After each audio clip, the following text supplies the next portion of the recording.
pour un dégustateur de femmes.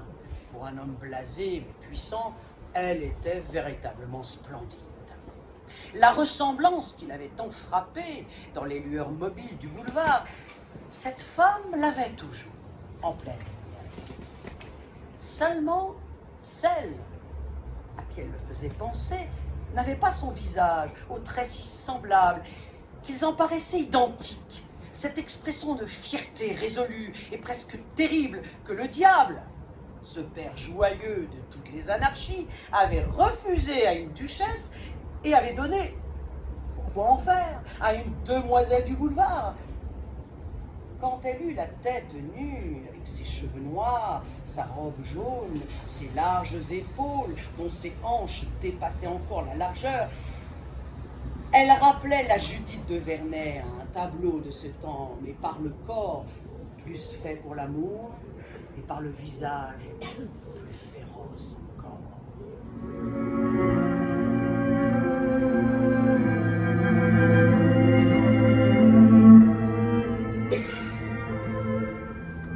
Souffle en contraste, cette fille avait la taille de son métier, elle n'en avait pas la figure.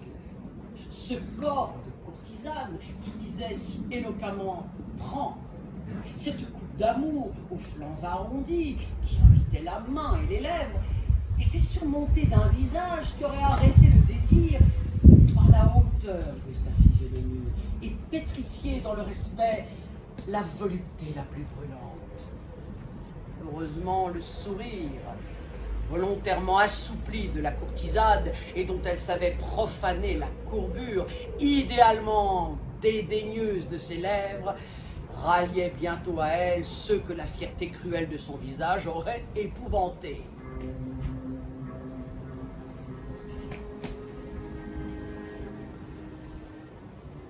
Au boulevard, elle promenait ce raccrochant sourire étalé impudiquement sur ses lèvres rouges.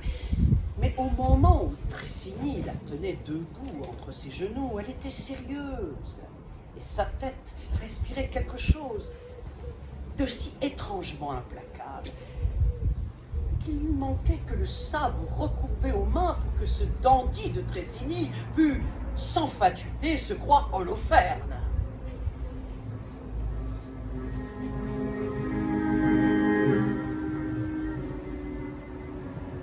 Il lui prit ses mains désarmées et il s'en attesta la beauté suzeraine.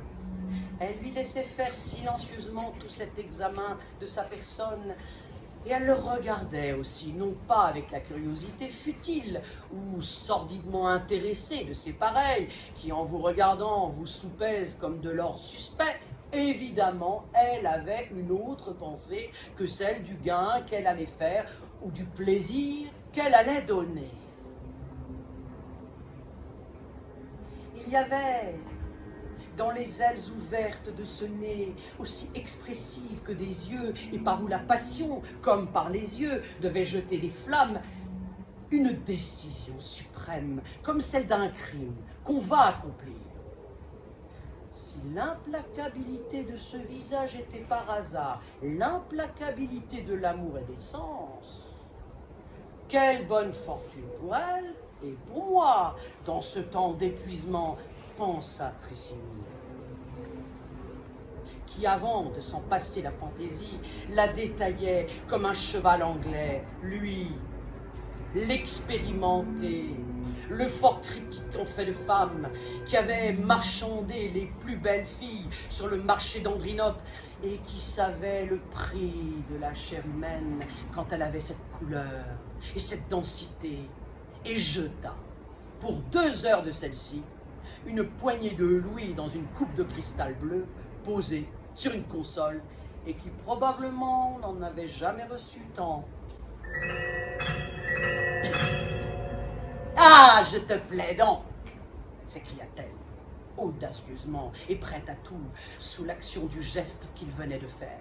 Peut-être impatientée de cet examen dans lequel la curiosité semblait plus forte que le désir, ce qui pour elle était une perte de temps ou une insolence. « Laisse-moi ôter tout cela !» ajouta-t-elle, comme si sa robe lui eût pesé, et en faisant sauter les 2 premiers boutons de son corsage, et elle s'arracha de ses genoux pour aller dans le cabinet de toilette d'à côté. Prosaïque détail, voulait-elle ménager sa robe? La robe, c'est l'outil de ces travailleuses. Tressigny,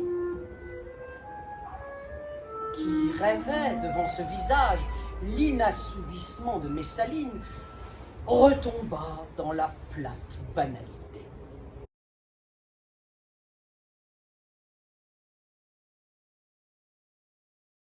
Sur à quoi sert la littérature, qu'est-ce qu'elle est. Et lui-même, dans son époque, il était un excellent conteur dans les salons. Donc je pense que c'est pour ça que les textes se prêtent vraiment à ouais, moi je trouve, à l'oralisation. Ouais. Mais vous, dans votre travail, donc vous avez vraiment, comment dire. Mais j'écris une partition. C'est comme, oui, voilà, c'est comme une partition. Vous avez ce morceau de la phrase, vous savez de quel ton le dire. Après, ouais, comment une inflexion du sentiment, ouais. Parce que parfois sur une même phrase, il y a effectivement 3 tons différents, quoi. Sans parler des dialogues et les accents, etc., les personnages que vous jouez, mais en prenant même une phrase normale, vous avez parfois jusqu'à 3. Ah oui, parce que la pensée dans la vie, si on s'écoutait, on se rendrait compte qu'on ne parle pas comme ça recto tono. On dit toujours que les Français parlent recto tono, contrairement aux Espagnols, aux Russes, etc. Mais c'est pas vrai. La pensée, elle va vite. Et si on lit, c'est ça qui fait lecture. C'est si vous lisez toujours tout recto tono, etc. On dit bon ben on rentre en lecture. Mais dans la vie, on va vite, la pensée, et c'est ce que j'essaye de retrouver. Donc c'est une partition. Là c'est pareil. Là je vais pas regarder ce que c'est secret de cuisine, mais ça serait une partition que vous avez en avec couleurs Cédric, différentes. les constructions musicales pour donner à entendre, à évoquer, à suggérer, à montrer. Voilà, quand on parle de Saint-Jean-de-Luz, on part sur une musique à la fois pianistique occidentale, mais avec des influences orientales, etc., etc.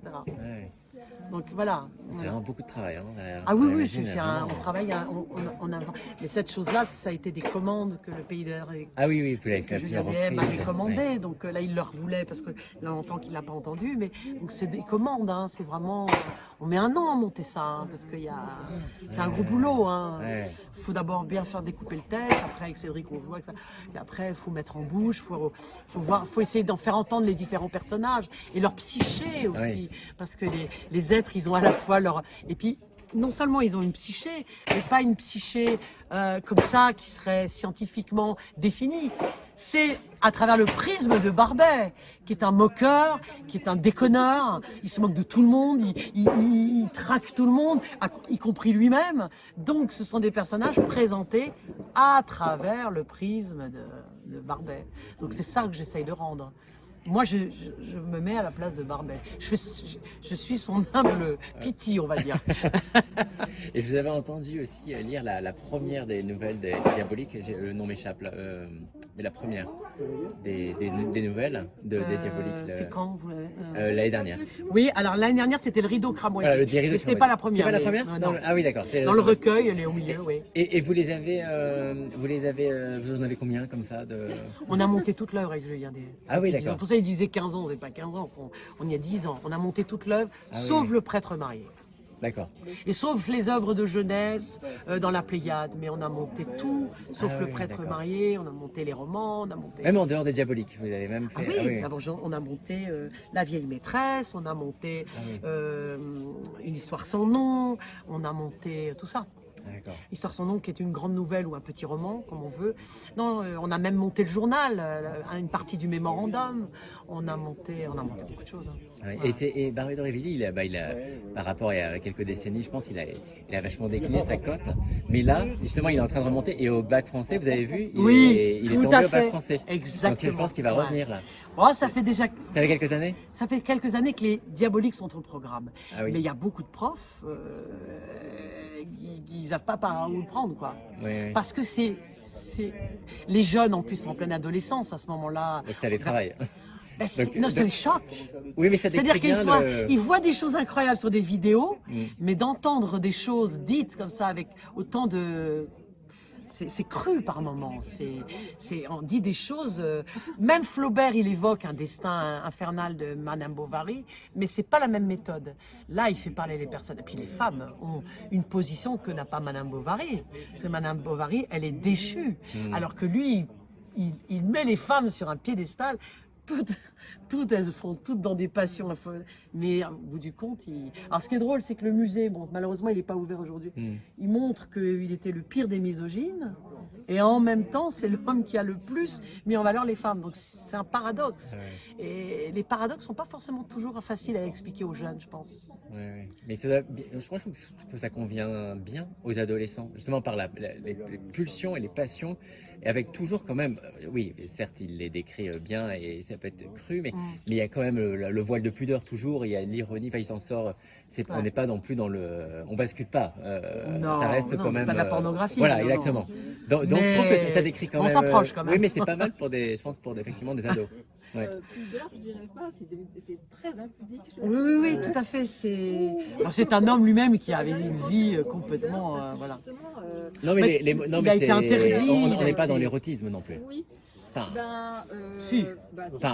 C'est d'une sensualité torride. Torride. Je trouve ça, oui, Ah oui, moi je trouve aussi. Je trouve que c'est... oui, mais ça reste toujours poétique. Ah oui, c'est un grand Il écrivain. a écrit, oui, voilà. Un grand écrivain. C'est tellement bien écrit. Oui, Et c'est pas de la vulgaire, littérature de guerre. et pas vulgaire, c'est pas ouais. de la littérature de gare. C'est pas du délit. C'est pas voilà. C'est pas Konzalik. C'est pas tous ces auteurs où le médecin tombe amoureux de son infirmière. Enfin, on n'est pas là-dedans, quoi. Non. Voilà. Non. Ouais. Mais c'est vrai que maintenant les profs l'étudient en première et terminale. Oui. Ah, oui, d'accord. Et vous avez raison. Au bac, il y a eu cette. C'était un peu la consécration, là. Ouais. Ouais, le pauvre. Mais c'était un texte extrêmement, alors là pour le coup, sur la nature, enfin sur le Cotentin, sur le. Ah bah ça On devait n'était être. pas sur les passions, là, Ça en devait effet. être, à mon avis, ça devait être l'ensorcelé. C'est Je- un autre je roman rappelle. qu'on a monté. Oui, J'avais lu c'est l'extrait, l'ensorcelé. mais c'était Parce basé- que l'ensorcelé, tout le début, il y a une immense description absolument les sublime landes, tout ça, sur la lande de Ouais, l'Essai, voilà. qui est un paysage qui Ouais. raconte tous les êtres, etc., qui habitent sur cette terre. C'est 3 pages de poésie, de pure poésie. C'est de la prose magnifique. Donc effectivement, ils ont fait un beau choix. Mais je pense que les jeunes, face à ça, ils ont dit oh, c'est quoi cet auteur régionaliste? Et il était pas facile. Enfin, le texte, je l'ai trouvé pas tout. facile du tout. Ah, comme quoi, hein, les études continuent à être même de bon niveau. C'est ça. Contrairement à ce qu'on pourrait croire des fois. On dit ouais, maintenant le bac il vaut plus rien, mais fallait s'y colter à ça. Hein. Je me suis mis à leur place. Ah ouais, carrément. Ouais. Bon, merci beaucoup. En tout Ouais, cas, et je vous en encore prie. bravo, c'était très bien. Très Merci, chouette. merci. À bientôt À peut-être. bientôt. Ouais. Elle prend la dernière place. C'est une Marie-Madeleine, hein. C'est une figure de Marie-Madeleine. Hein. Voilà, merci. Bon, bah, à bientôt peut-être. Hein. Dans 2 jours, vous pouvez venir écouter Faites une voiture avec des amis. C'est leur théâtre, là. Et c'est beau, hein, rien que pour voir le site. Hein. C'est un site C'était exceptionnel. magnifique. C'est pas site le est mardi, magnifique. c'est pas le mardi. Non, c'est le 5. je crois, Le mardi soir. C'est là. Mercredi soir. Mardi, parce que mardi j'ai un concert là. Ah bah, à l'essai, là. ah bah oui, concert de l'essai. C'est pas mal. Hein. Ouais, je sais bien. Et là je vais pas pouvoir du coup. Et c'est le même spectacle mais que le mardi. Voilà, puis après, bon, bah, sinon, il y a ça aussi, les Fables de La Fontaine. Et puis sinon, les farces nuptiales. Ça, c'est des spectacles. Ça. Et la cousine bête, vous ne le redonnez pas ailleurs. Là, cette année, non. Ah si, elle serait peut-être au théâtre à Paris. Oui, à Paris, mais À la dame. Bois-d'Arcy. Oui. Ouais. On va près de Versailles, on va le jouer à la rentrée. Ouais. Oh là là, la femme a des livres. Ah oui, ça vaut vraiment le coup, là, le Balzac. C'est marrant. Ça va, Catherine? J'ai pas envie d'y aller les yeux fermés. Non, il devait être très bon dans les salons. Ah, il devait être bon lui aussi. Drôle. Il est drôle. C'est un, Les moi, costumes. je dis toujours à Julien, c'est un déconneur. Ah ouais, Moi, ouais. je trouve que Ça laisse. il devait être un déconneur, mais enfin marrer les gens. Et hein. un sacré tueur, parce qu'il y a Oui. des gens qui ont dû tomber avec. Il est terrible. Mais dans les critiques littéraires, c'est un grand critique littéraire. Il a tué beaucoup de gens. Hein. Oui, Victor Hugo, tout ça. Bon, ils lui ont bien rendu, hein, il je vous était rassure. mal aimé à cause de ça aussi. Oui, voilà. Bon, il est mal aimé aussi parce qu'il avait beaucoup de talent, quoi, aussi. Voilà. Victor Hugo, il aimait bien être le seul aussi, quoi. Et je ne connais pas assez son œuvre précisément pour savoir s'il a parlé de la jalousie, justement, parce que... La jalousie, ah oui. Il l'a ah oui. connue, il l'a côtoyée, cette jalousie. Ah ouais. Ça a été un peu son malheur, parce qu'il a été... Ben, je trouve qu'il y a un roman qui en parle magnifiquement, c'est La vieille maîtresse. D'accord, oui, la vieille maîtresse. Ouais. Je relis ça. Et c'est pas la maîtresse qui est jalouse, surtout c'est la femme. Et ça, c'est très très beau. Et c'est pas une jalousie du théâtre de la Biche ou de Feydeau. C'est une jalousie. La femme ne comprend pas pourquoi il retourne toujours à sa maîtresse, qui est plus âgée bien évidemment, et que lui et que la jeune épouse, et que sa jeune épouse est sublime, et il comprend pas. Le monde ne comprend pas pourquoi il retourne toujours à sa vieille maîtresse. Et lui, il a une analyse assez extraordinaire de cela, Barbet, parce qu'il donne sa point de vue. Il explique pourquoi ce monsieur retourne toujours à cette femme qui, aux yeux du monde, est vieille et ceci et cela. Mais il dit, j'y retourne. Enfin, il dit pas, il dit rien le personnage. Il y retourne point barre. Et sa femme ne lui parle plus, ne lui adresse plus jamais la parole. Alors c'est très magnifique. ouais, jeune femme riche, magnifique, voilà. Ouais, c'est intéressant. C'est bien parce que je trouve qu'on rentre dans des histoires, dans des contes cruels, comme dirait Willy. Des contes cruels.